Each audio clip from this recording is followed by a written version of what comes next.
It's the last set of Premier League fixtures before the first international break. Round 4 is here. In round 3, my worst one yet. No scores and only 2 results correct. I feel like it was a very shocking weekend of fixtures with, the likes of Arsenal drawing with Fulham. Liverpool, I did not expect them to beat Newcastle, and especially in that fashion, but we will get onto that. There were shocks, and I didn't foresee them happening, hence why I did so poorly. But I'm hoping that we can end this part of the season on a high with some correct scores here.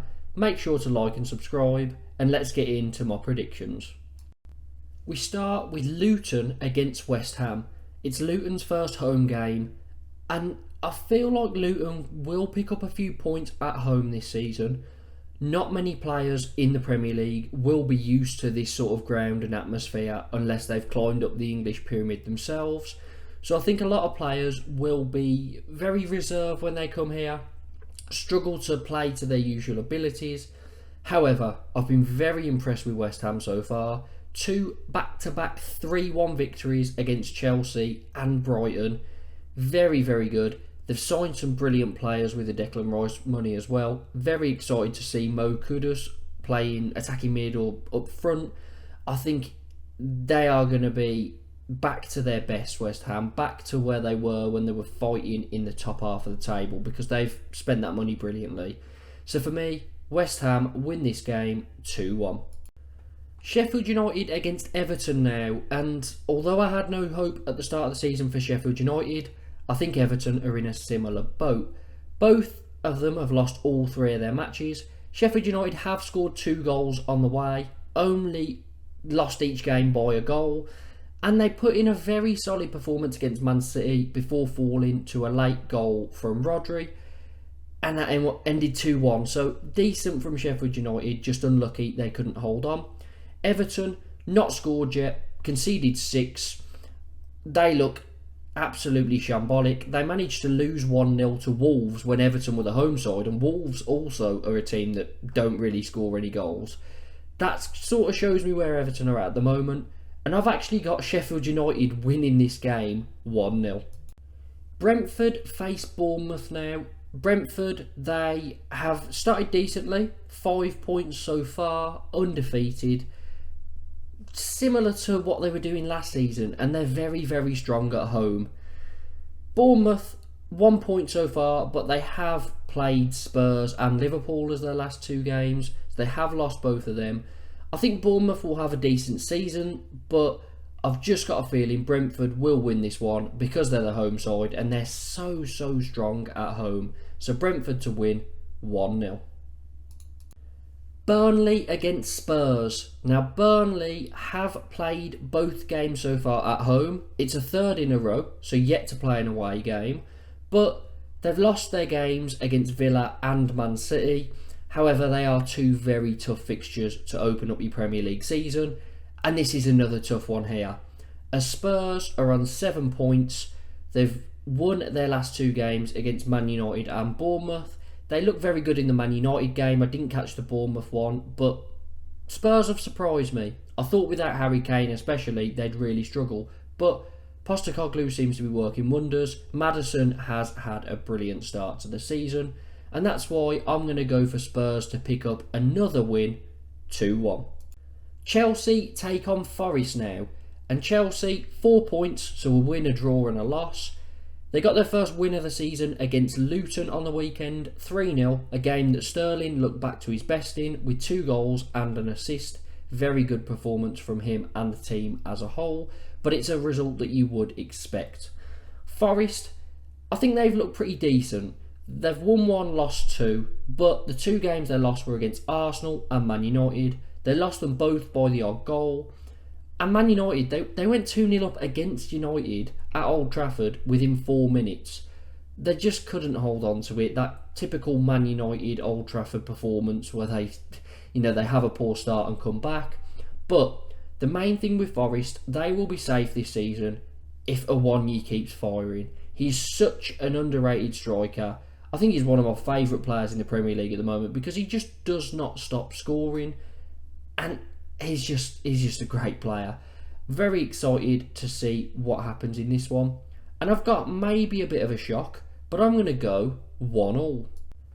City take on Fulham. Now, Man City, they're the only team so far to win all 3 of their games, so 100% record, but they weren't all that convincing against Sheffield United, only winning it 2-1, and I know all that matters is the 3 points, so saying only is a bit tongue-in-cheek. However, maybe Sheffield United found a way to expose them. They did concede their first goal of the season as well against Sheffield United, so for me, Sheffield United put in a very good performance, but Man City came away with the 3 points, which is all that matters. Fulham, 4 points so far. Their last game, a very good 2-2 draw with Arsenal. A game that they were 1-0 up in, then 2-1 down, but pulled it back thanks to a late João Palhinha goal.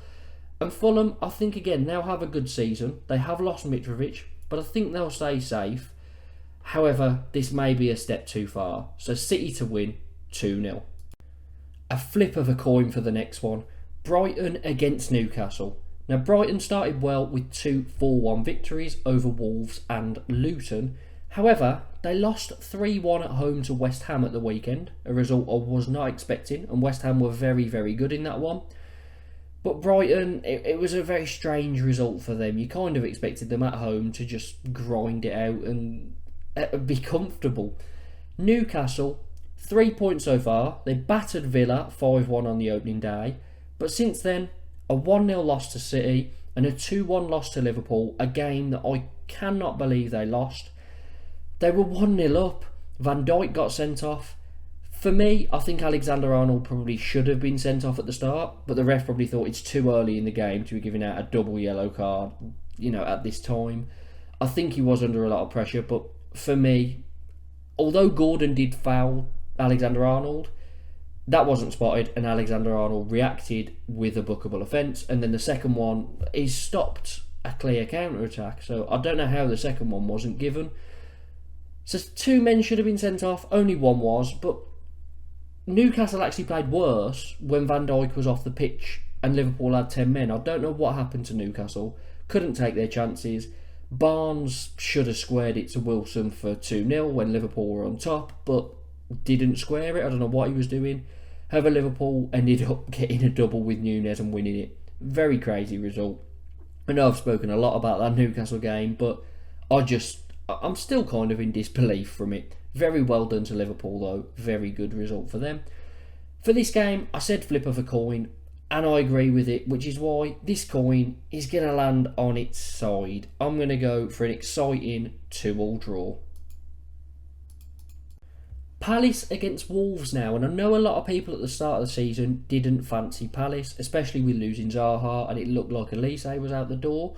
However, 4 points, a draw with Brentford in their last game, and their loss was 1-0 to Arsenal, but Palace were probably the better side in that game. So I think they can be very, very optimistic about this season, and I think they will stay safe. I thought they would at the start of the season anyway. Wolves, however, they will be somewhere near the drop, I believe. They lost their first 2. They then went to Everton away and got a very, very needed 1-0 victory over Everton, because if they'd have lost that, they would have really been struggling, because I think Wolves and Everton are both fighting this season to stay up. So that was very, very important for them. Kept Everton on 0 points. However, I think Palace will get the job done here. Their games have been low scoring, however, so Palace to win 1-0. Liverpool v Villa. I don't know how to call this one, because Liverpool, they haven't had a great start to the season, but they're on 7 points. Newcastle should have put them to the sword but weren't clinical, and Liverpool hung in that game, did all they could, and ended up with a brilliant double from Nunez. So great from Liverpool, but any other day I think Newcastle finished that game off. They beat Bournemouth, they drew their first game with Chelsea. I don't think I've been particularly impressed with any performance from them. They've now got to deal with Van Dijk not being there. However, that seemed to suit them, and Van Dijk has been going through a sticky spell at the moment, so maybe they'll be better for it. Villa, 6 points so far, lost the opening day to Newcastle, but since then, 2 victories against Everton and Burnley, albeit 2 teams you'd expect them to beat. And Villa seem to be in a better position at the moment than Liverpool in terms of team certainty, who's going to play, all that sort of stuff. And there is a bit of a question around Liverpool's midfield and defence. Alisson is obviously a brilliant goalkeeper and a saviour for them, but they may need to make some adjustments in those positions. All that being said, I can't believe I'm doing this, but I'm going to back Villa to win. It's just in my head, I don't know why. 2-1.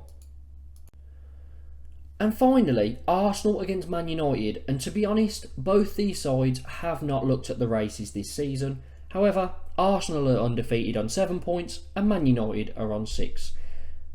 I do think the problems lie much more with Man United though. Arsenal, they drew with Fulham in their last one. They were leading in that game. Man United, they have managed to beat Wolves and Forest, but Wolves was 1-0 and Wolves battered them. Against Forest, they were 2-0 down in 4 minutes and managed to come back, but again played poorly. And in the game that they lost, it was against Spurs 2-0, and they looked awful in that one as well. So United have a lot of work to do. Their midfield looks poor, and I do think Arsenal are going to kind of just walk over them.